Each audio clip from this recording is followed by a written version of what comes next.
All right, so of course we can edit that tiny chunk out at the very beginning then, but good evening. Sorry, you recorded already. No, you're good. You're good. Good evening to all. It is currently 11 p.m. my time over here in Coolidge, Arizona, more or less out in the desert boondocks in the major Florence Casa Grande area. Not to dox myself too much, but it's okay. It is currently October 23rd of 2025. Welcome all to the world's one and only true, with, that German 2.U, true counterculture True. podcast. I am your host. I am your personality, Sean Cross. Having started Sean Cross and this show roughly about the same time back in 2021 now. Not going 4 years strong, but we are persistent. We are trying to be consistent in our content upload. Welcome all to the Anatomy Crosscast. I wanted to kickstart this by saying, and this is of no disrespect or disregard to any of the other artists that we've had this year in 2025, despite what was a 3-month period of absolute radio silence, me couch surfing for 3 months because of unfortunate circumstances, and then of course accidentally deleting the entirety of the show after deleting my main Spotify account, and then also the Spotify for Creators account, which was the true heart and soul, the RSS feed of this show, right? Despite all of that, we have this morning Lukas from Stillbirth, and I think this will be one of the biggest opportunities, the biggest artists in the true counterculture world, in the death metal world. This is going to be a really, really good one. And I said it before we even started session, but simply said, right off the bat, sir, thank you for joining, especially so much earlier in the morning compared to maybe other things you do with time zone differences in mind. If you ever, have to coordinate things, U.S. local, right? Maybe for U.S. tours and stuff. Maybe you've had these conversations in the past where you're like, God damn it, gotta be up early in the morning to talk to this guy and this guy. Who knows? But still, sir, thank you for being a part of the Crosscast. And I do hope that this is the very, very tip of the iceberg when it comes to getting our audience introduced to the members of Stillbirth and this project the way that we do. But thank you, sir, starting off. Thank you for having me. It's a pleasure to be here and talk to you, and I'm looking forward. Yeah, we got like 8 a.m. in the morning. I'm still pretty tired, but let's get this on. Yes, sir. And if it makes you feel any better, I'm pretty tired too. What was it? Good. With it being 11 p.m., I took a 4 to 5 hour nap as soon as I got home from work, more or less. And I can even go as far as saying that with my new job, today was the first day that I left my driver's license at home. 1, which is really important to getting into work. 2, my coworker said, "You seem a lot different today." I'm like, yeah, I'm sleep deprived. Because we were up pretty late last night, or I was up late, pretty late last night, getting you guys everything, or the remainder of episodes re-uploaded from year 3, which went from, I do believe, episode 44 to episode 73. Kickstarting with soloed internet deathcore band based here in the US, Steel, and then concluding with Portugal Metal Kings, The Voynich Code. It took me most of, I think, Wednesday, really, but it was worth it. It was worth it to get you guys those sessions again, and it was also, in that whole process, interesting to think upon this session, for example, and, what was it?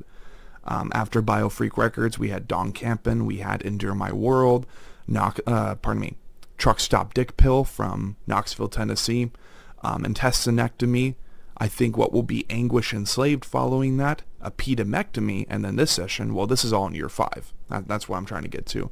So we've been doing this for a long time, but the thing is, we got some questionnaire. We got some questions to ask Lukas here. So, Lucas, sir, I'm not sure if you had the opportunity to check out our snail pace growing show, but essentially, in the first half, we asked the more people part, the people questions, right? We want to get to know you personally, even though Stillbirth right now is at 15,000 and counting, 15,000 and change monthly listeners over on Spotify, right? You guys are a pretty big band. You're becoming pretty well known in the European stage of death metal and slam, all that is relevant to that genre. This is a band that has been, I do believe, if I'm remembering correctly, on Unique Leader Records until that of recently, right? Like, have you guys gone independent recently with the new roadmap of Survival Protocol, or are you guys still signed to a label?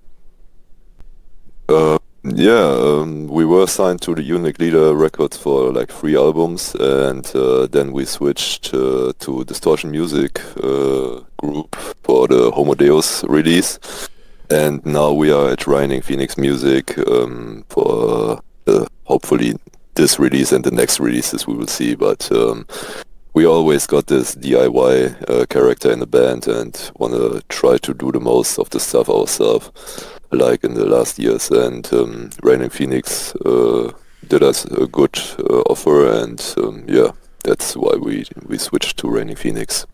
Fair enough. It's awesome. It's always awesome to see bands, no matter like what size they are, no matter the reception maybe that they have.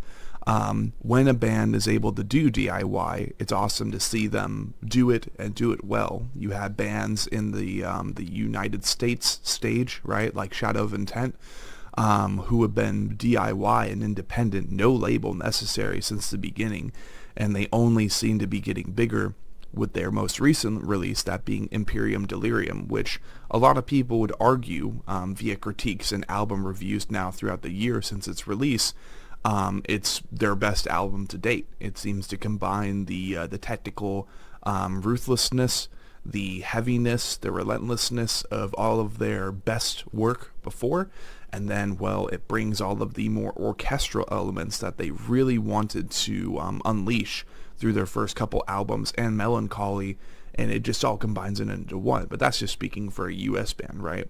Then you got bands like Angel Maker, who continue and who have been independent since the very beginning. They're doing really well also. So, just more artists to add onto that plaque, that roster of you can make it work even when you get big.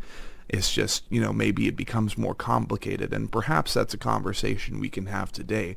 Just getting perspective on if you want to go DIY and if you truly feel confident in your music without a record label, but maybe you have outside perspective saying, you should jump on a label if you're big enough.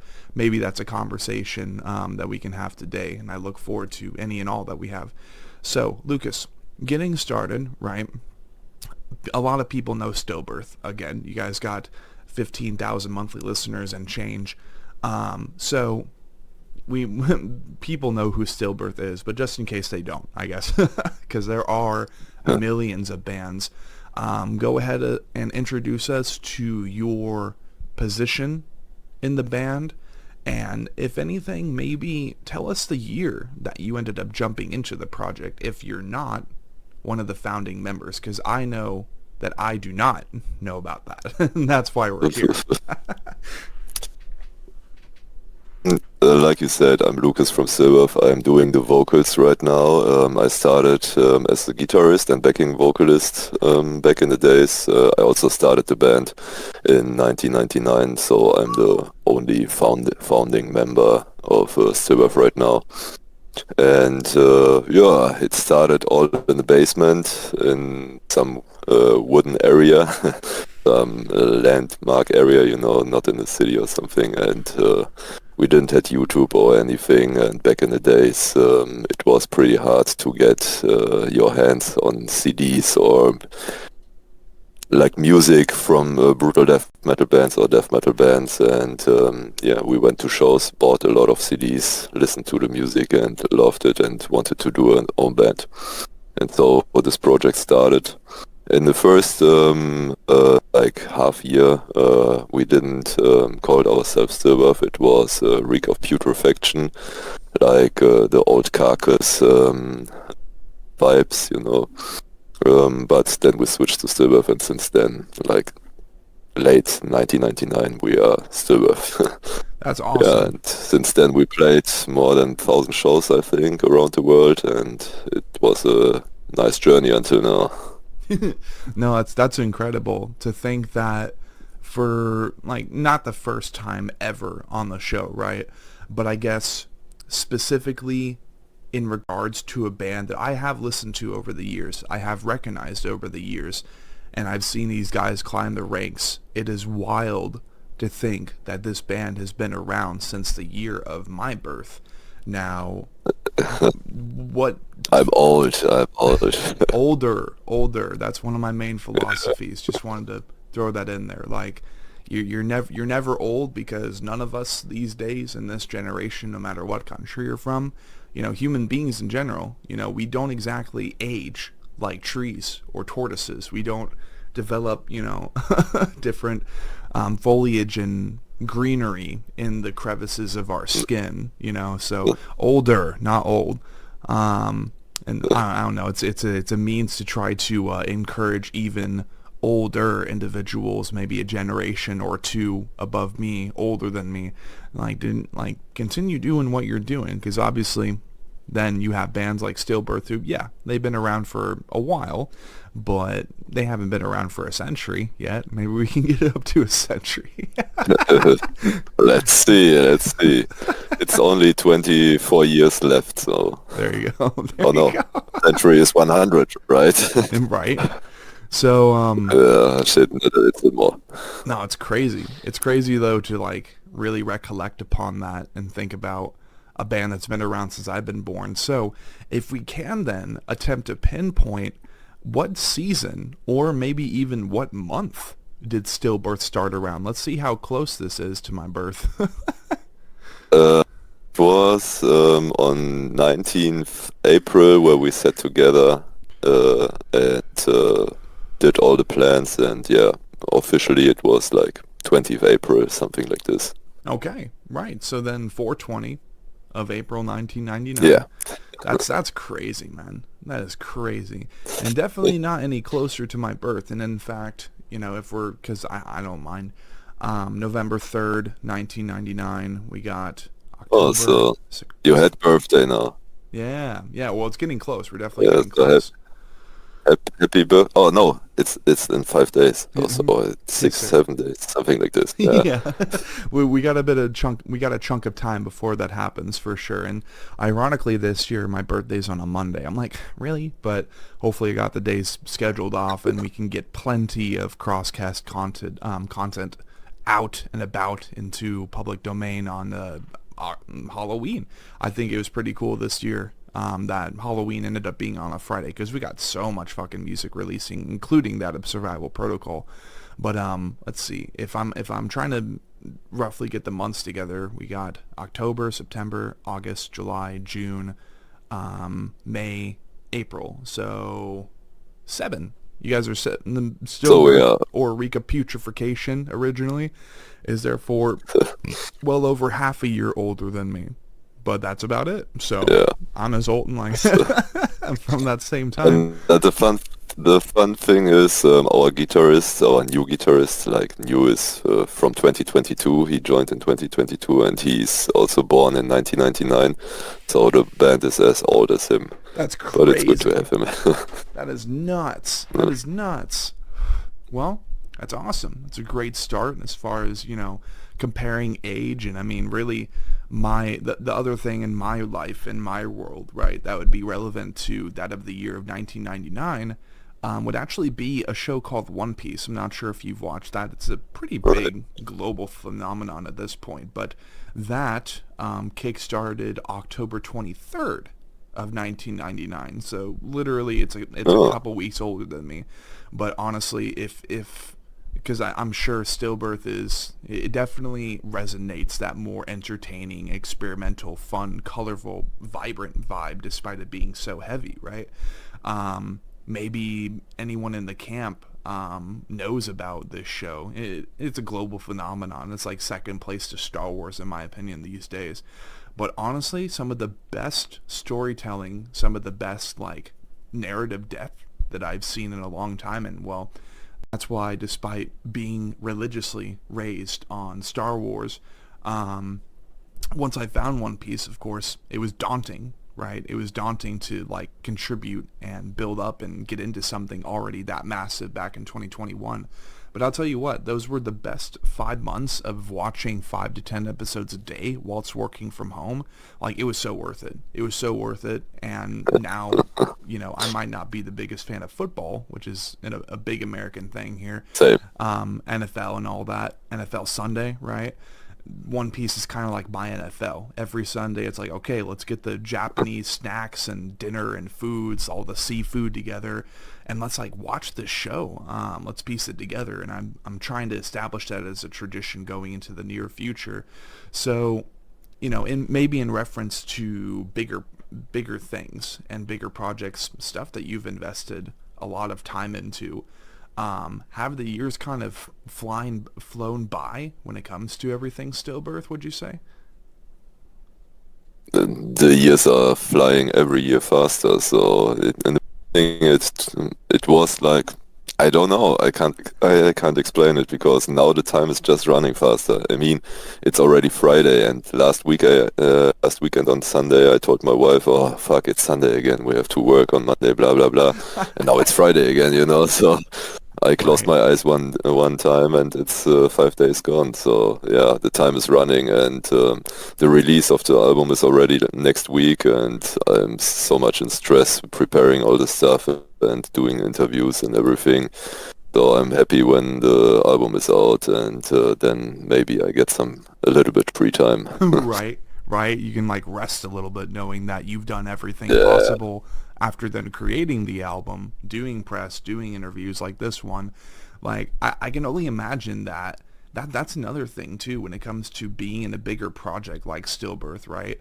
Even if, you know, you're not like the number one global death metal band or international death metal band, it's like after all these years, like I guess over time then a better question would be, has the process gotten easier for you compared to at the very beginning when we didn't have Spotify or YouTube?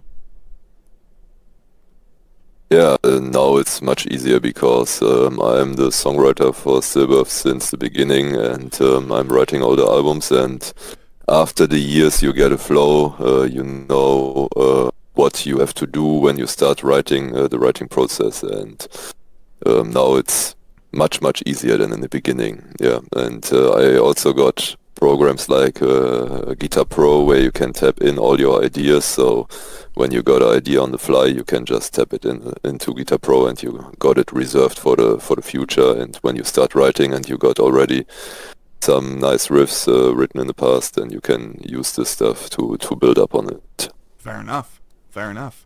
That's awesome. And you know, one quick question too regarding like your contributions then to Stillbirth, because at the very beginning, you know, it was Reek of Putrefaction. You were backup vocalist and guitarist. So maybe people don't know this, but like behind the scenes, are you also like one of the riff lords? You know, do you cook up riffs that maybe Stillbirth can use in the future, and therefore does that if that is the case, would you be able to compare yourself to that of Caleb Shomo as far as your contributions and your writing style with the band? Like, are you kind of at the forefront of at least guitar and vocals, or do you just do lyrics these days?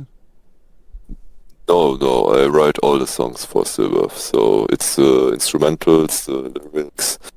I create the ideas for the covers and for the artworks and for the merchandise and everything. So yeah, I'm managing the band around what you see in the front, and the other guys help me, but mostly they are playing live, and we do the rehearsals and discuss some stuff, but mostly I'm doing the the end work. Oh shit. Okay, cool. Well, I mean, I'm sure that's something that most people did not know maybe before this session, and maybe that's newer information. Hopefully it is, because I mean, that's the reason that I have such immense respect for personalities then like yourself now, and other musicians in the U.S. stage like Caleb Shomo, Beartooth, right?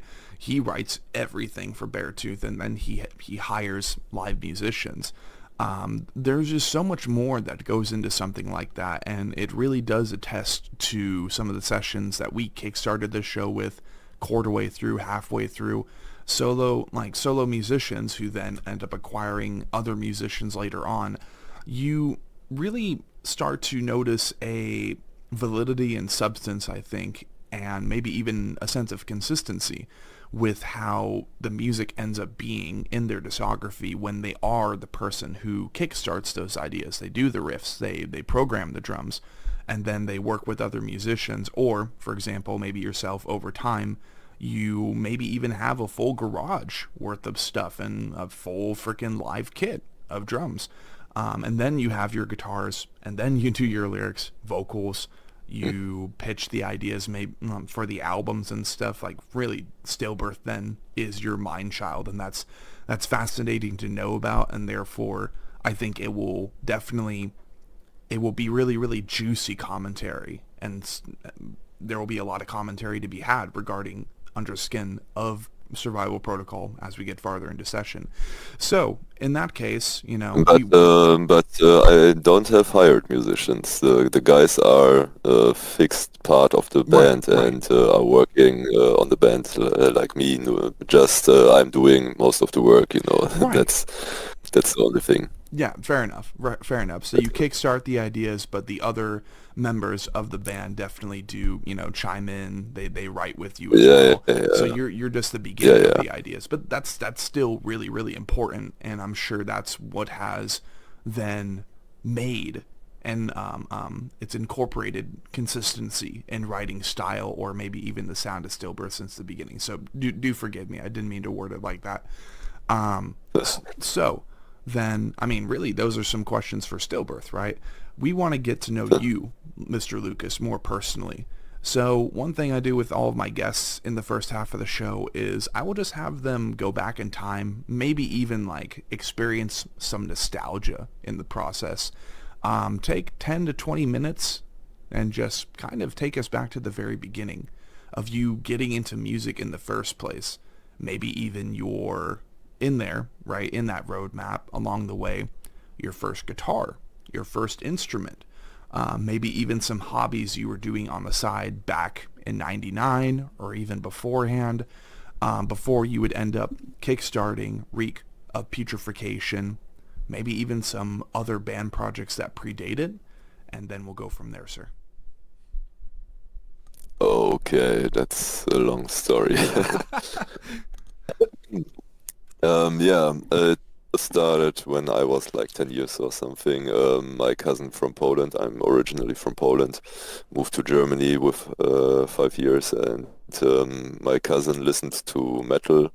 Jarek is his name, and he was into Metallica and stuff like this, and I never listened to guitar music before he visited us once, and then he showed me Metallica, and I was hooked from the first tone. And then I dig into the metal music scene and found Children of Bodom, Cataclysm, D-Side, Cannibal Corpse and stuff like this. So from there on, my passion was a little bit born, and I wanted to start a band, and I worked my ass off with part-time jobs like carrying around the papers or delivering some stuff just to get money to get my own guitar, my first one, and it was an Ibanez and a Marshall amp, and then we started in the basement of a friend who bought himself a drum set. Philip Gurschus is his name, and all started like this, and we could rehearse like once a month because it was pretty loud, and the people around didn't like the music, and it was the really shitty stuff which we played because nobody could play the instruments. So yeah, tried to get together an album, and in 2002 we released the first album. When you hear it now, it's like pretty bad. Yeah, it's also hard to find because I don't have a copy of it myself anymore.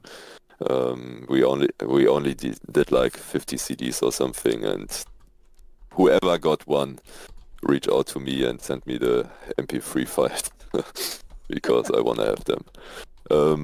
Yeah, I was also big into gaming back in the days and playing tournaments on Call of Duty and Unreal Tournament.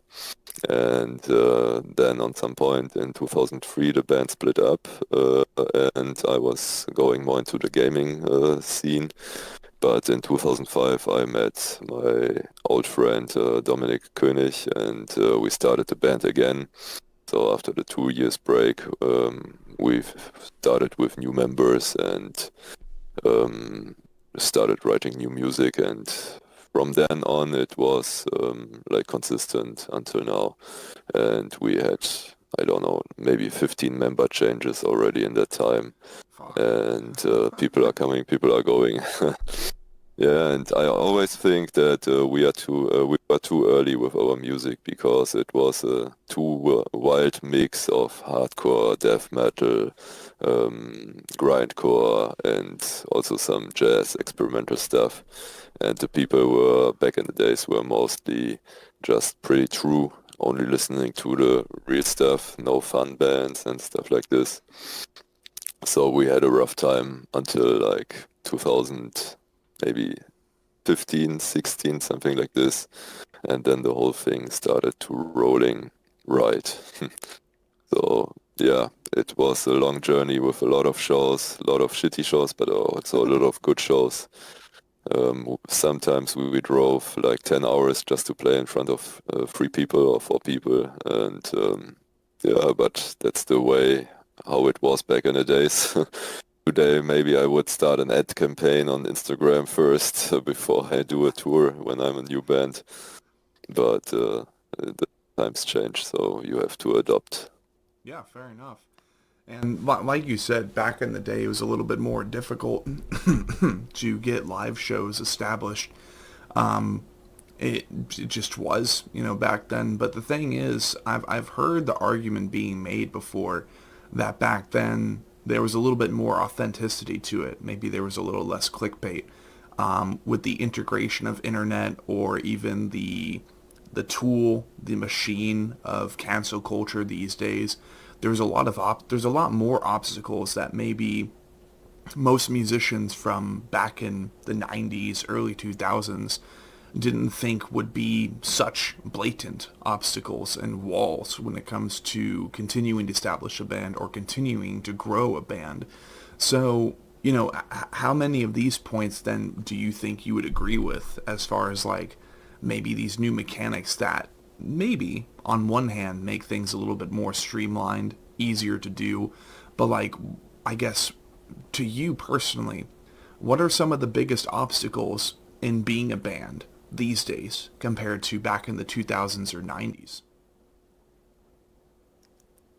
Back in the days, there were not that many bands. We were like one of 4 bands here in North Rhine-Westphalia, maybe, and now there are like 20, 30 bands around in our area, even much more.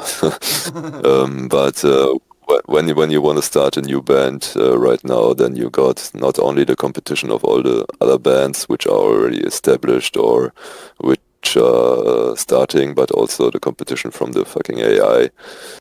So much AI music is around now, and the people can't hear the difference anymore between the normal music and the AI music, and you have to compete versus the AI and the new band. So I think it's pretty hard to start a new band now if you don't have a name. Like when you got a big name and you get together some musicians who had a big name, then it's easier. But when you start fresh from zero, then it's pretty hard to get up. But when you do it right, I mean, there is a French band called K9. They started like 3 years ago or something, and they are going pretty hard right now. So you can do it, but you have to have your image and everything done already before you start the band. That's fair. That's very, very fair. And bands like K9, I've definitely had my eye on since the very beginning of this show. Pardon me. Back in spring of 2021, bands in that same category and specifically from that same region of the world would then also include Hurricane, I think. Yeah, There's Huracan, yeah. Hurricane, right? So there's Hurricane, there's K9, there's Downfall of Mankind, like all of those From bands. Portugal, yeah. Yeah, from Portugal. That was so fucking sick. You have to check out Embrace Your Punishment from Yes. France. Oh no. I know about them. I was trying to get them on the show Ah, as okay. well. Yeah. What was it? As far as like French bands, there was Embrace Your Punishment. There was K9. There was Hurricane, and then there's this other Benighted. band. Okay. What's up? Benighted. Right. Oh yeah, Benighted. Oh my God. Yeah, that would be sick. Yeah. And then let's see. There's this other French slam band. They got this weird Gorod is also good from France. Gorod. Gorod. Okay. Yeah, I'll definitely have to look into all these bands again. In that case. Also French slam band, slam deathcore is Vermicular Incubation. That might be exactly Devour what the I was talking about. Fetus. Yeah. Yeah, Yeah. vermicular incubation. That's the one with the masks, right? They have like those weird masks. Yeah. We're already talking with them about getting them on the show. So maybe vermicular incubation, which Yeah, like, but the main guy from them is also the guy from Huracan, so you can get oh, two flies. yeah, fair enough. Fuck. See, and despite my networking over the years on a global scale, like that's definitely stuff I did not know. But imagine, if I had known that before, and he's like, "Yeah, I'm also in Hurricane, dude. Like, you've been talking to us for a long time." I'm like, "Oh," but yeah. As far as French We are all bands, good friends, so hell yeah, no, I love that, and we've definitely had them in mind to be, some of the very very first French slam slash deathcore or true counterculture bands to host on the show. It just like only so far, it hasn't really worked out as far as scheduling or maybe as per the other 106 or 7 sessions now before this one will come out. It just, the timeline didn't work out. Maybe they were on tour. Maybe they were too busy. But maybe, as per, Lukas mentioning them here in session, we'll be able to get them on in the future. They're like, oh my God, Lukas mentioned us. Let's get on. Like, but I can just tell them to write you, and then you got it. True. And I will appreciate any and all opportunities, any and all bands that you end up sending my way, especially with But we Stillbirth being marked this down. recognized by all of them, And that's another thing, too. So, of course, after learning your story and a bit of your story, a good summary, then, of the roadmap of the very beginning, right, to that of reek of putrefaction, then to Stillbirth, like, after all this time, too, I would dare argue being a European legacy band of sorts, over time, has it been like daunting or exhausting or maybe even intimidating being recognized by all these bands around Europe and the UK? We are not that big that it's intimidating. I think you need some more levels above us. So for us, it's always good to meet new bands, new people, and we are staying at the merch ourselves. We don't have a merch guy or something. We are not in the backstage hanging around. We are hanging around in the clubs on the infield and talking to the people, and we still like the more fan near thing instead of just sitting in the backstage, going on stage, and then going back to the bus and driving to the next show. Yeah. So yeah, it's for us it's cool, and we like to learn more stuff about our fans and about our bands, other bands and everything. So yeah, if you got good new music, send it over. I am also doing 2 festivals. It's the Dortmund Death Fest and Death Feast Open Air. Death Feast Open Air is purely just brutal music. Last year we had bands like Gorgasm, Visceral Disgorge, Cephalotripsy, Angel Maker, Relics of Humanity, Gutalux, and so on. Right. So yeah, And all I'm bands easily that have either been recommended to us before, or we've had our eyes set on. A lot of people have been wanting a lot of bands and projects in the slam world recently have been like, yo, dude, you guys got to get Cephalotripsy on. I'm like, I wish, dude. Like, it's just like it's only a little bit more difficult, it seems, to reach those bands because, I guess the impression I've had this entire time is even bands on the level of Stillbirth, like it's kind of difficult sometimes to coordinate shit. It's difficult to coordinate times, and especially with how demanding the Anatomy Crosscast could be seen as from an outsider perspective. It's just always been difficult to reach out to those bands, but who knows? Maybe as of this session and when it gets out on Halloween of 2025, maybe those bands will be like, you know what?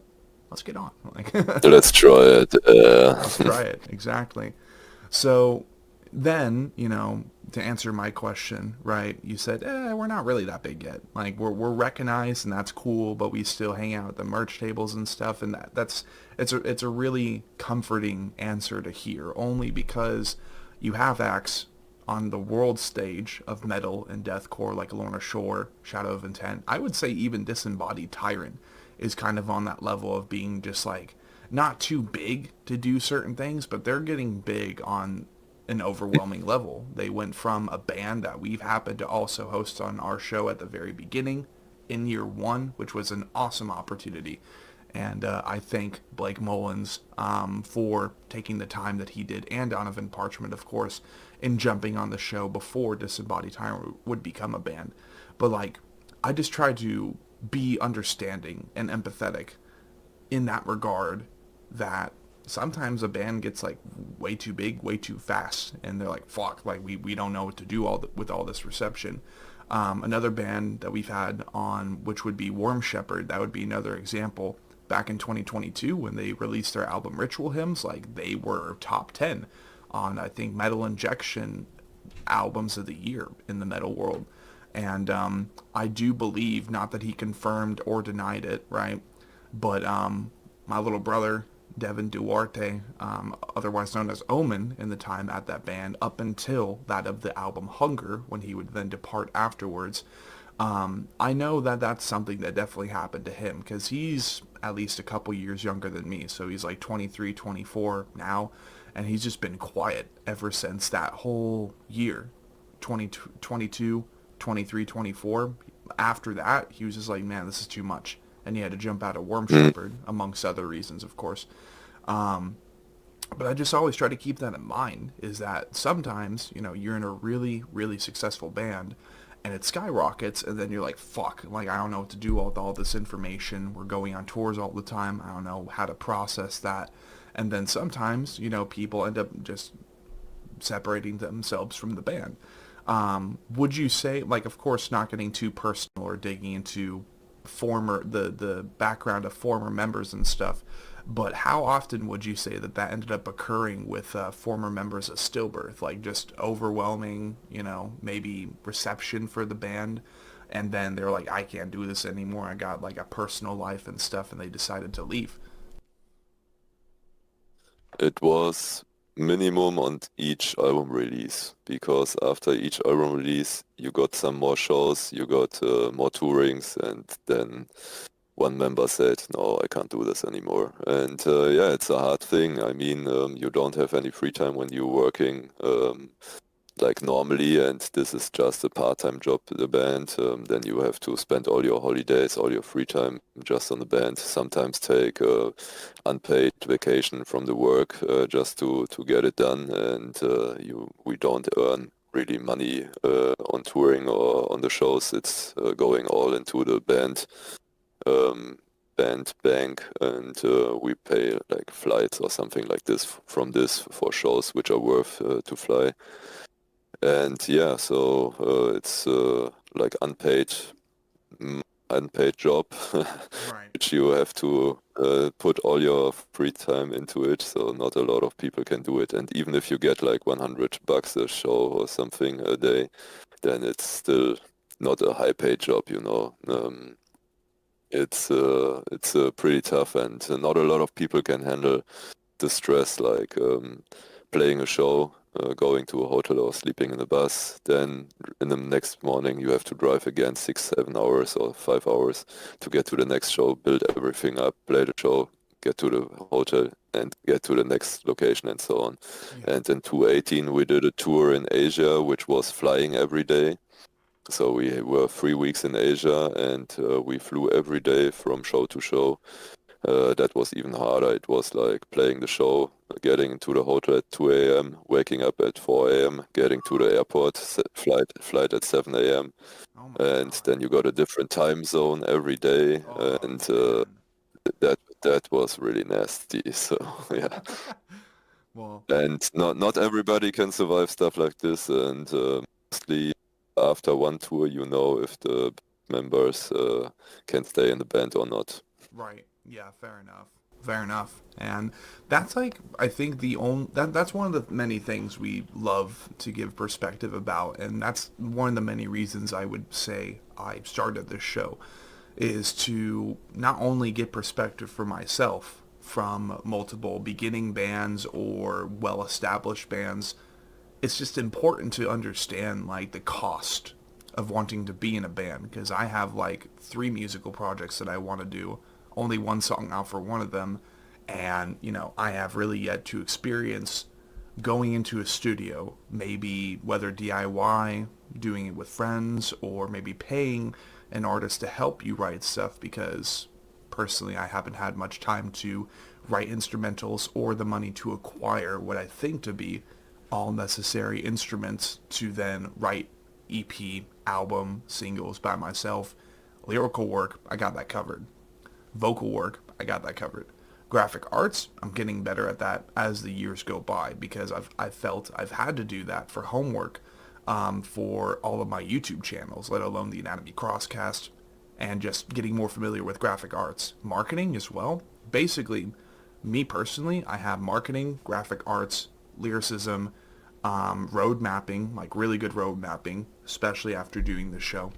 But like those four categories, that's not all that there is to being in a band, you Mm. know? And people like yourself writing most of the songs behind the scenes by yourself in the very beginning, and then having people write, contribute, getting those songs finished, mixing and mastering, getting into studio space, rehearsing, and then because Stillbirth is a well-established band, then preparing to play those songs live and hoping you don't fuck up. Even though it's death metal, even though it's slam, and it's perceived as being pretty easy and brainless and fun to write, well, there's a lot more that goes into it, and that's definitely something we like to bring attention to on this show. So then I appreciate what is basically a slam veteran offering that perspective, offering that take, and saying, yeah, it's not easy, but it's worth it, and it's only worth it because of passion and because of authentic love and appreciation for the culture that then you directly contribute to, I would argue, in the European scene. Even if Stillbirth is only at 15,000 monthly listeners on Spotify, I haven't even quoted the stats from YouTube or Facebook as far as your follower count. There's a lot that goes into it, but it's always important to get takes from people in more established projects. So I appreciate that, and hopefully then this encourages people. This continues to encourage and inspire people in a different way other than just listening to the music. So getting back then to your story, for like a brief amount of time as we then descend into the second half, because we've been here for a bit now. And I have no problem with that, but I know that not everybody wants to sit down for, I don't know, 2, 3 hours. I understand that. It's not Mm. always a thing. So, returning then to your roadmap of becoming a musician and then jumping into Reek of Putrefaction, which would then turn into Stillbirth. Do you remember, by chance, your first guitar, your first instrument that you ever acquired? Yeah, I still got my first instrument. It's an Ibanez custom RG guitar. I bought it back in the days for like really cheap money. It was from the first eBay, I would say, yeah. And then I still got it, so it's upstairs at my house, so it will always stay with me. Hell yeah. As I also got a custom guitar from my guitar endorsement, 666 strings, which I always use for the Stillbirth records until now. Also, I use this guitar for the Survival Protocol. It sounds amazing, and yeah. But I want to go back to write thing because that's not easy to write music for death metal, I think, because in my opinion it's one of the hardest genres to write good stuff. Right now it's pretty technical, pretty complicated, except for you are doing music like Gutalax. They play easy music, but if you want to create some new tunes and some new stuff, because everything was already written in the last 26 years or 30 years maybe. All the riffs basically were written, so when you listen to one slam band and listen to another slam band, they sound similar, you know. It's not like you invent the wheel new, but that's the trick on this music right now. You have to do some other stuff and implement some new stuff. That's why Disembodied Tyrant is working so good. They got all these different kinds of music and this Celtic, Viking aura and everything. You need to do stuff like this nowadays to get real new music out, and that's why we tried on Survival Protocol to get more into the stoner metal, more into the beach vibes and stuff like this, to get a new perspective on the music. Fair enough. Yeah, absolutely. And by no means did my comment before wasn't meaning to allude to death metal or slam being easy, because it's not. Like writing slam and death metal, it's only easy, or maybe from an outsider perspective, it only might seem easy because there are so many bands like Lukas doing a similar thing. All of the riffs have already been. But I mean, try to listen to Cytotoxin and then tell me that's easy to write. Yeah. Oh man, I have yet to listen to the new Cytotoxin record. I want to so bad, but that's another band.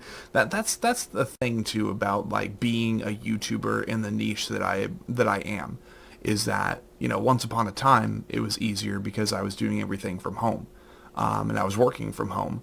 So I was like, okay, I mean, freaking 4 p.m. in the afternoon. Like, let's try to get something established, and I'll be willing to do an overnight session to make this happen. Like, really bringing that crackhead energy to the table. They're just like, whoa, okay, this guy's willing to do an overnight session. Is there something wrong with him? But these days, that 4 p.m., I'm still like on my way home from work sometimes. So it's definitely more difficult these days. But oh my God, I can't tell you how many albums I have deprived myself of listening to this year alone, because I'm like, oh, man, if they can get on the show, that would make listening to it the first time a lot more authentic. I'd be going in blind. But that's the issue. That's the damn issue, is that because I'm depriving myself, I don't know what these newer albums sound like until now. And I'm like, you know what? Fuck it. It's already been like 5 months. Tried to get them on. Didn't work out. They didn't even respond because they're probably busy. So nothing against them.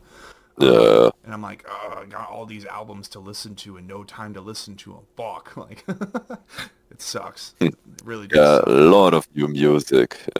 All the time. And with a new band, you know, really taking the spotlight, and in the exponentially growing world of music, like whether you're a solo artist just getting started out or you're a well-established band like Lukas and I both said, there are so many bands out there, which is nice because that means there's just so much more music.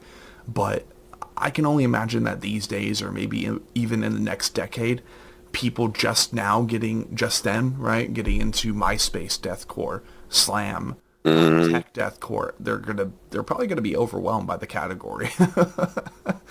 Yeah. Because there is so much stuff out. But do you know the band? Do you know the band Nine Dead? Yes, I've had them on the show from New Jersey. Mm-hmm. Yeah, they're also good. That's the pure MySpace era deathcore stuff. Absolutely. And it was really nice to have them on before they like again them being another anomaly that we happened to have on the show that just skyrocketed afterwards. I really think that bands like Nine Dead, Tracheotomy now, and this is my take on October 23rd, 11:49 p.m. Most important new wave MySpace bands would be Tracheotomy, Revenant, let's see, Revenant, Nine Dead, Peacemaker, Reminiscence, and kind of Ritual of Despair. Kinda, not really, because like they're more of like a beatdown band for sure. But there's Mm, so many bands in that new wave that are just like just popping up now, and it's like to I check them can't keep out. up with all of them. Yeah, I have to check them out also. Right. So then I think the last question, sir, that I would want to ask you on a more personal level is just kind of like your take on, and the theme, the subject would be location, okay? And my goal is to get your take on where you were born and raised and where you really settled down, right? So you said you're not originally from Belgium. What was the Mm. country that you were born in again? We are from Ger- Germany, right, not Germany. Belgium. Sorry, Germany. Yeah, So let's see. The correction on that immediately. Thank you, sir. yeah. Um, so I was born in Poland and I was living in Poland until I was 5 years old, and then we moved to Germany when the big wall was down, and Germany got together. Then we moved to West Germany and started a new life here. So yeah, I'm basically from Poland, but living in Germany, and where I'm feeling home is mostly around the world. It's not in Germany itself. I like to be in Indonesia, for example, or ooh, yeah. in Spain or stuff like this. Okay. Where I like it more warm. Germany is pretty cold. When I look outside, it's raining right now and stormy. So Nice, nice. I mean, definitely yeah. being born and raised a desert rat in the second, if not the new hottest state territory in the United States, I definitely love rain. Like rain is a miracle over here. Okay, um, okay. Sun is a miracle over here. So yeah, fair enough. It's the exact opposite.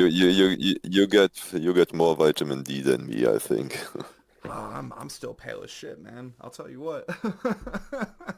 I feel like I Only was sitting in the basement. true.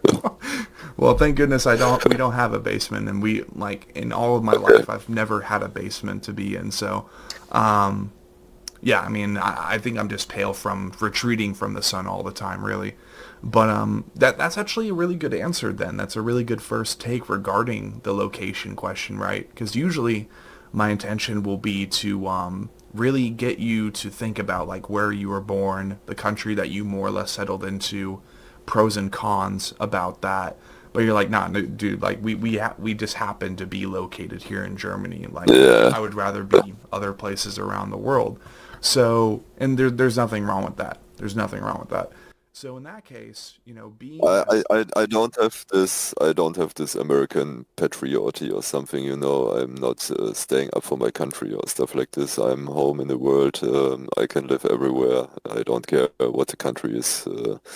Maybe I could also live in North Korea. It's a little bit hard with the wheat there, but right, right, yeah, it's not the country itself where I live for. I live for death metal, so fair enough. Okay. I don't care where I live. Fair enough. Alrighty. So in that case, then this would definitely be a different way of going about the location question, right? You love being over in Indonesia. You love being in warmer climates.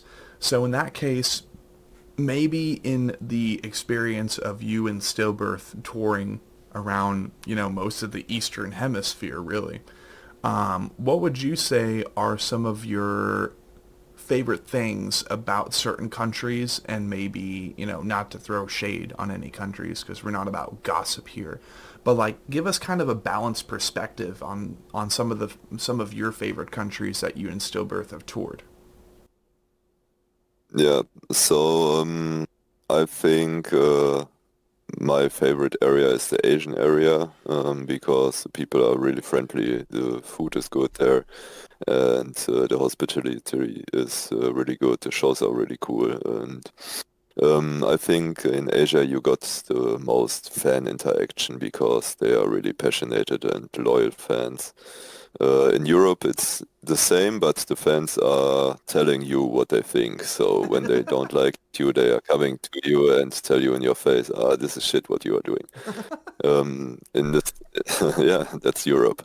In the States, we like the people a lot, but we don't like the United States, all the government stuff and everything going around there. Not the government especially, but like getting the fucking visa and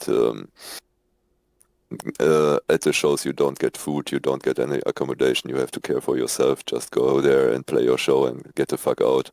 This Mm. mentality is not that much our mentality, and that's why we like Europe also a lot, because here you get a good treatment when you arrive at the show, then you can crack a beer or a Coke and get some food, and then you can play your show relaxed. We don't have so many merch cuts on the at the venues like in the States. There you have all the paying for that you sell your own merch and stuff like this, and we don't have that much in Europe going on. Maybe you have to pay like 40 euro for the like $50 for the table for the whole evening or something, but that's only in very big clubs. Fair enough. And in Asia you got just the best treatment. They treat you like a king. So Fair I enough. like it most in Asia as a band. Yeah, I mean, honestly, I've had a couple bands from the Asian continents, the Asian countries on the show. So far, it's been Miss Mata from Malaysia. It's been Agung from Makluk, which is a one-man, kind of like AC/DC meets deathcore band, themed around the cryptids and monsters of that region of the world.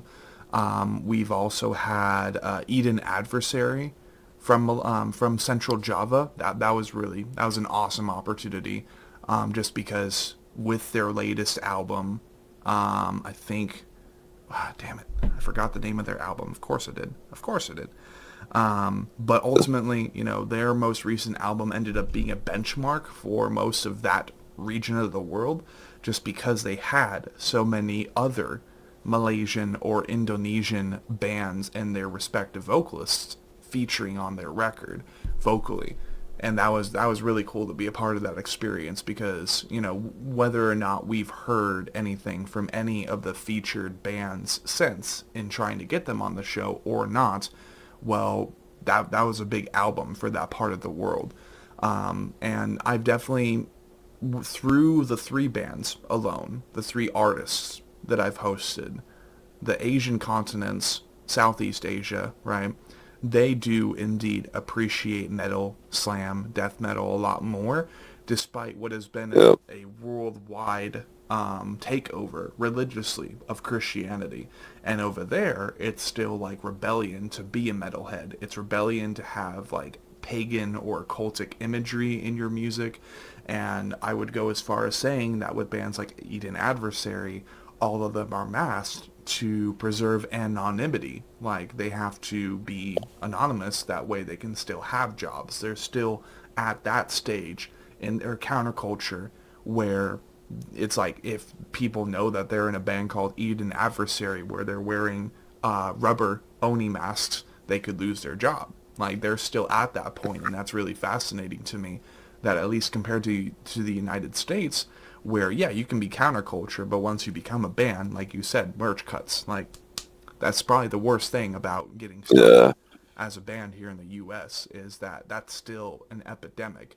People still want to take as much money as possible from the artists that, yeah, like, we don't have to host you at this venue. Like, you're paying us. Like, you're gonna be lucky if you actually make these days, substantial amount of money. Back in the day, it was like, you want to make money? You're a fucking band. This is your hobby. Get over yourself. Like, this is not a yeah, business. You're not a business. You just happen to be playing here. The mentality has switched since then, but only slightly. Very similar as an American to the gap between the cost of living and wage, right? Unfortunately, that gap is still very much there, and it's kind of, you can kind of see it from overseas, right? You can see that gap spreading across most of the even East Coast of the United States. So I definitely, not that I'm involved in the higher tiers of authority in the U.S., but on behalf of someone who is here, I apologize to any European artists and people around the world who try to tour here and have to suffer the financial casualty of paying for visas or getting merch cuts at their shows. Like, we're trying to conquer that shit as soon as possible. But unfortunately, I think it falls to both the venues and the record labels. And I'm not throwing record labels under the bus completely by saying that, but that's been the nature of the beast forever. And I think that maybe this is incorrect, I'm not sure, but like, it definitely seems that both in the UK and the United States, like, those are the two countries that still kind of hold a candlelight to that idea. And as far as validating it, right? You know, back in the day, it was the Beatles or even Elton John over there, and it's like, well, you're going to sign a contract today, and all of your music is going to belong to us because we are supporting you. We're putting you on these planes and having you travel around the world, so you owe us, or whatever. Like, it was just different back in the day. But I look forward then to knocking out those obstacles and making it easier for people to be musicians if they are good, if people like them, if there is that supply and demand across the board. One can only hope that that changes within the next year or so. But yeah, dude, I appreciate your takes then. I Yes, sir. I know when we toured the States, it was 2015, and we were at Subways every fucking day because that was the cheapest option, and we spent like $10 for a footlong or something. And yeah, for $10 here in Europe, you get a whole meal with drink and everything, you know. So it was back in the days already pretty expensive. I don't want to imagine how expensive it's now, because I know we paid at Walmart for a pizza which was frozen and like this size, $6 or something. So I was like, what is this price Yeah. for shitty food, you know? And now when I hear some friends, oh yeah, I spent like $300 on groceries for 1 week, and I'm like, what the fuck? Yeah, no. So that's expensive. So you have to count in your head when you're going on tour in the States, you have to count like for 5 or 6 people, easy $200 per day just for food. Yeah, fair enough. And I wish it wasn't that way. Hopefully it will change here Yeah. pretty soon, but I doubt it will because certain I bureaucrats. mean, in Indonesia, when we were in Jakarta last year or the year before, going out for dinner near the hotel at some street food locals, and we paid for 7 meals and 14 drinks. I think it was €4.80, so $5 around for 7 meals and 14 drinks. Oh my God. Yeah. So that was for me like, what the fuck? I give you $10, you know? And he was like, wow, and happy. For me, it was still cheap. So yeah, I like this more. Yeah, fair enough. Fair enough. And I mean, after all, Miss Mata, as of our second session that we did in year two, I mean, they invited me out. They're like, dude, you should come out to Malaysia and come to our food festivals. I'm like, that's cool. And then they mentioned we have a dish where it's like just live maggots, and I'm like, I don't know how I feel about that. But they're like, well, basically the joke of it is you have this dish and then you're shitting bricks the next day, but it's a fun experience. I'm like, okay. Like, it's just different over there, but nonetheless, like you Yeah. said, it welcomes in personalities and musicians like us with open arms. And I really do think it's because they're still at that stage in their counterculture where it's almost taboo to be in a metal band. But I mean, that also drives, I think, so many musicians the way it did us back in the day, whether in Europe, Yeah. the UK, or the US. So then, final question for you personally, and maybe to keep it a little easier, keep it a little simpler for the sake of this session, in reference to survival protocol, right? Maybe this would cater towards the very beginning, and you kickstarting the songs of this track listing. What would you say are 5 albums from bands you've listened throughout your whole participation in music? What are 5 albums, or maybe 5 artists and their respective discographies, that you would attribute or say were inspiration to writing getting started on writing Survival Protocol for you? Yeah, I'm listening to metal music since 30 years, so it's stuff which I listened to going into Survival Protocol, but mostly my most inspirations were Waking the Cadaver, Cephalic Carnage, Despised Icon, stuff like this. I like it brutal, but I also like it when it's like riding a wave, you know. You got the highs and the lows, and that's why I try to implement some different stuff also into the songs, because I also listen to a lot of stoner metal and also a lot of lounge music and stuff like this, and also dubstep and whatever you can call it. Right. And I try to get this all into the death metal code and get this all under one umbrella and try to do at least great music out of all different styles. So it's not only death metal flying into Survival Protocol, it's also other bands like Elder or some Zora Blues Experiment and stuff like this. Fair enough. Yeah, and that's a beautiful thing, is that it seems that by instinct, really, I end up gravitating more perpetually, consistently, if I dare say, to projects, to bands like Stillbirth, because I can hear that there's balance in there.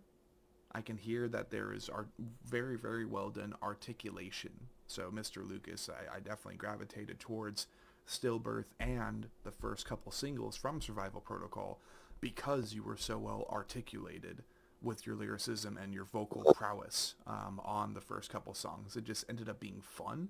It ended up being really, really experimental. It's fun. Like, I don't know what else to say, but it's still heavy. And I will always gravitate more towards bands like that don't seem like they're taking their music too seriously, but there is still some seriousness in the way that they write their music, because they understand that in the oversaturation, if you want to put it that way, of bands and artists and death metal every day, like new music every day, period. You want to make sure that at the very least, even if Stillbirth is not at the forefront of European metal as we know it, that the music that you do write can be well received by a bigger audience, and it's just fun to play. You know, you don't want to make it too fucking complicated or difficult for yourselves to play, because you're dealing with all the other mechanics of being a band. Like, I don't know. That's kind of the way that I would interpret it. But awesome. So let's go ahead and then move into the second half of the show. Not the second half of the show, meaning that the second part will be just as long as the first one, right? Because I definitely want to go back to bed at a decent time, as I got to wake up at 4. So you got 4 more hours. Yes, sir. Yes, sir. Oh shit. Yeah, it's what it is, though. This is why I do this, because I care, and I want to get these perspectives out. That's good. An overwhelming amount of sessions out. That way, there's no way in the 7 circles of hell, the 9 realms of Yggdrasil, that no one will eventually listen to this, right? But first question then in the second half, and this is really just depersonalizing you in a certain way. Where did the name Stillbirth come from? Oh, it was our English was really bad back in the days, and we were just kids, you know. I started with 14 or 15 years, and then we took a dictionary and we searched for a sick name, and then we found in German it's Totgeburt, Ooh. and that sounded nasty. And then we saw Stillbirth in English, and yeah, then we chose this name, and it helped a lot because there was one time period where bands with nasty names got cancelled on shows, and they couldn't play any shows, and Stillbirth was always like nobody knew what Stillbirth means, so everybody thought it's something with a bird or something. So we play all the shows easily, Fair enough. and yeah, nowadays it's more people know what Stillbirth means, but yeah, that helped us a lot back in the days. But it was just choosing from the dictionary and what's the sick name. Let's take this one. So you said Stillbirth then in German is Totgeburt? Totgeburt, yeah. Totgeburt. That's fucking sick. That's sick. Yeah. And We should call it Totgeburt. name switch. They're like, wait, what is the name switch? They're like, it's just a translation, but okay. Yeah. No, I think A new logo. right. No, that would be sick. Honestly, that's exactly what I was Yeah, about to just one do. shirt or something. Right. Thanks for the idea, man. Honestly, like the one thing that I would love to see from bands around the world is like embracing their language more, even if it means like it kind of confuses some fans. It's like, well, the people in Germany or Europe or the UK that know you guys and know Totgeburt means stillbirth in German, it's like that would be fucking sick. But that's just me. That's just me. Yeah. No, that's a cool idea. I think about a shirt with Totgeburt, like a black metal shirt or something, Yeah, you that would know. be sick. That would be awesome. Yeah, man. Maybe Yeah, even with a black metal logo. yeah. Oh my god, dude. Ideas. Imagine people. This could I be the got it. start of something. I got you covered. I will send you the design when I got it done. Oh shit. Okay. Um okay, well, in this second question then for, the band part of the questionnaire and the session tonight, what do you think distinguishes Stillbirth from other bands in the death metal community?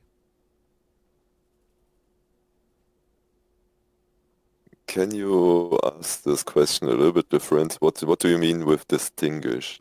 Oh, right. So what do you think makes it different from other bands in the death metal Ah, community? Sorry. okay. Yeah, we are mostly a live band. I don't know if you saw any of our live shows, but they are pretty energetic, and the people feel younger after our shows. So we got a lot of old people going back into the pit because they can't hold themselves. We do a lot of party on the stage, and we also try to get on every show wall of deaths and mosh pits and stuff like this and circle pits, and so it's a lot of fun at the shows.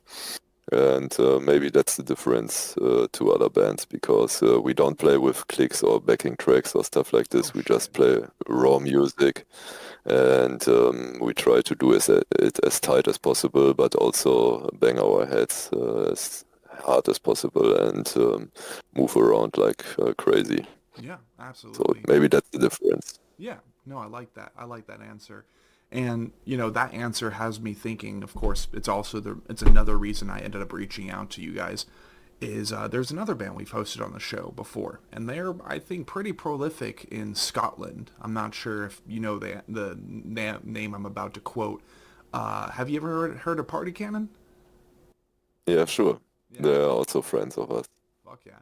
So Well, I think most of the European bands stick together or something. right, right. You're like, yeah, of course I fucking know them. They're from the same corner of the world. No, I've loved hosting them the two times that I have so far. They were also responsible for this show's first in-person session, even if we weren't able to get like a video perspective of it. And I definitely know that one tour that I would love to see in the future that just like it's ridiculous, it's fun, but it's still heavy would probably be like Stillbirth, Party Cannon, and Extermination Dismemberment. And of course, That this would be also, fun. yeah, this would then also make reference to, I guess, instinctually, your Stillbirth's former association and tetherment to that of Unique Leader Records. It's like, well,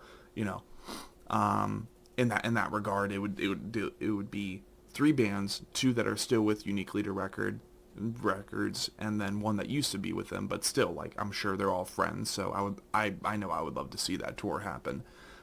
A lot of ear assaults, but a lot of also inflatable stuff being thrown in the pit.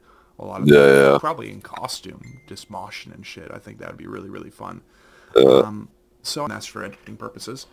Um, how did you like the show? How did you like the experience of being on the Anatomy Crosscast? And what are some things we can do better? yeah, thanks for having me. It was a fun time. I mean, even if it's 9:30 in the morning now, and I have to work after this, but yeah, it was a great time. It was good to hear your perspective of the things, and it's always good when you talk to people which are living like 10,000 kilometers away from you, because the world looks different on this part of the planet. So it's always a good experience, and thanks for having me. It's good to have people like you who are supporting the metal scene and the brutal metal scene for especially. And I think more and more also young people get into this music because maybe their parents listened to it. Back in the days, we were the only generation listen to death metal. All our parents were listening to other stuff, and death metal was way too hard for them. And now all the kids sometimes grown up with death metal, so they are used to it. Yeah. And when guys like you support this also, it's always good, and we can push all the death metal more to the front and more to the main audience, you know. Fair enough. I like that answer. And final question I have for you this early, early morning for me, 12:30 sharp. Look at that. That's awesome. On It's, the 24th of October, a week out from Survival Protocol, which I think the goal now will be to have not only this podcast session, maybe, no pressure, maybe a vocal intro from Lukas here. If not, we can just incorporate some music from Survival Protocol into it and have that ready for premiere day. And then I think because I'm wanting to do that live stream now for all three of these albums that connect, I think that we will be doing that next Tuesday or Wednesday on, oh shit, okay, 24th, 28th, and either the 28th or the 29th. Okay, so a couple days before. okay. But of course, most likely what will occur is that we will have the first couple albums listened to, and then we'll have to kind of cut off for the third album because it hasn't been premiered yet. That's not how it works. You know what I mean? I mean, you can play the free singles. That's very true. That's very, very true. Uh, So then, that could be a little teaser regarding what will then be a full front-to-back album listening session that I will have recorded as well next week, and we'll have that all ready for you guys on Halloween. It's just really like, effective figuring out what number episode this is going to be, but we'll figure all that out in time. Last question for you this morning, sir. In regards to your positive critique and your positive reflection upon the show, what are some bands that you would want to see in the future on the Anatomy Crosscast?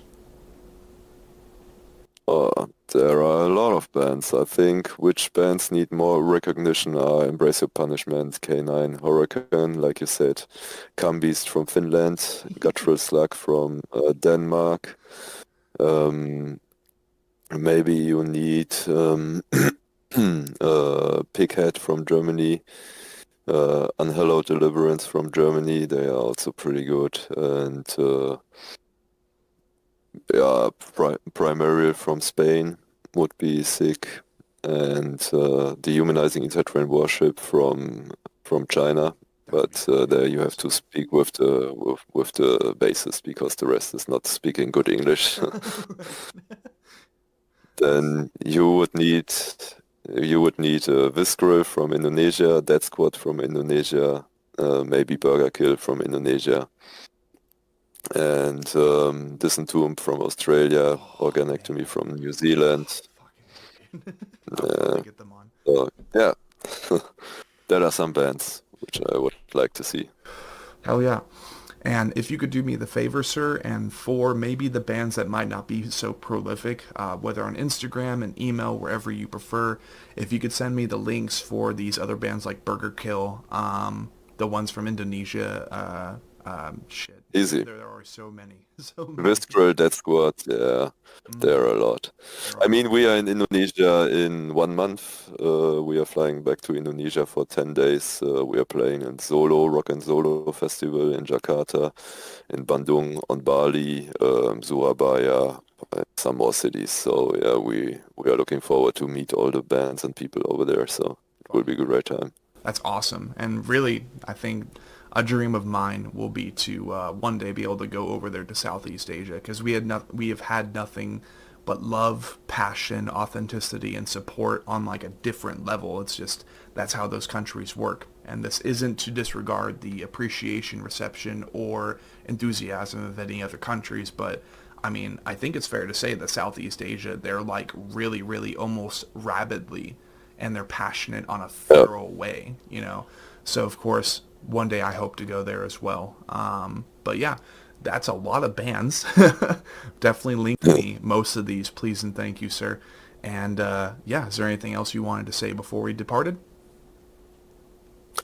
Thanks to all our fans who are listening to Stillbirth since all the years, and also to all the new fans coming in. The army is growing slow, but we are growing, so that's a good thing. So thank you for the support, and we are happy to do new music for you guys, and we hope that you like Survival Protocol. Fuck yeah. And at 12:35 a.m. on the 24th of October, that will be all for the Anatomy Crosscast, and our first, hopefully, of many sessions with Lukas of Stillbirth. Hopefully next time with other members. We'll see how we can coordinate that. But Yeah. until then, everybody, we'll see ya. See ya.